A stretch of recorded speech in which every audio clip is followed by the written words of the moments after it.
Hi everybody, my name is Derek DeNicola. I'm a writer here in Los Angeles, California, and I've written scripts and a novel and a bunch of little jokes and stand-up and sketches, and this is my very first Twitch streaming account, and I wanted to talk about things that are interesting to me as a screenwriter and hopefully build a really great community of like-minded people who are interested in the same things I am. So I'm thinking about titling the show I Should Be Writing, because I should always be writing, but instead I'm going to distract myself with screenwriting adjacent things. And today I was thinking about jumping on the screenwriting subreddits and checking out some cool news.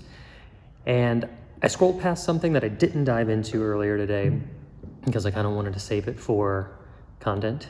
And it's this little news article, Skydance, which is famously the Thomas Mapother Cruise is a production company responsible for every single Mission Impossible that you've ever seen, buys a spec script called Doppelgänger for seven figures.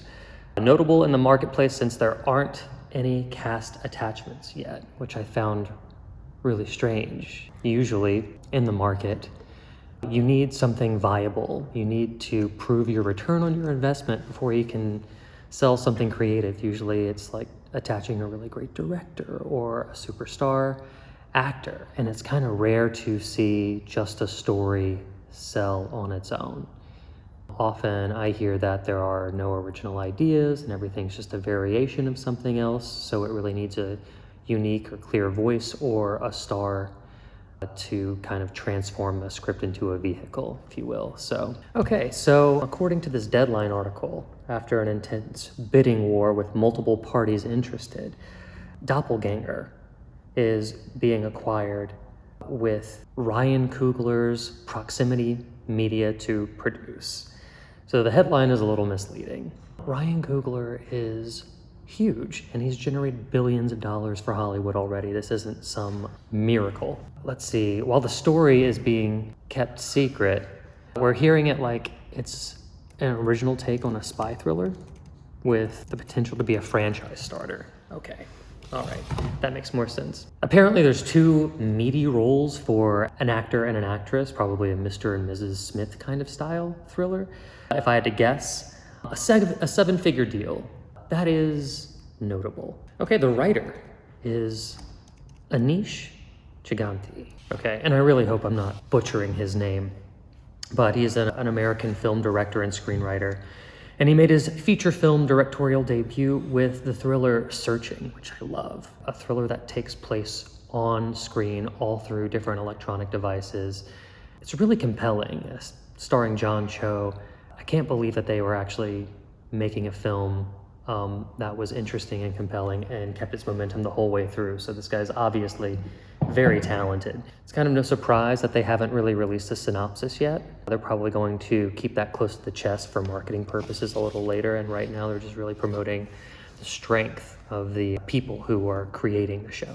But here's what I will say. Despite the clickbait headline, here's what I've learned, is that there is no major purchase in Hollywood without some sort of bankable name behind it. Skydance didn't just pick up one of us aspiring indie writers who maybe like placed well at the Austin Film Festival and gave them $1 million. You still have to be somebody who has proved their worth and that they could generate a lot of money before you even make meaningful partnerships, enough partnerships to get your script sold. These were not people who were unrepped and underrepresented.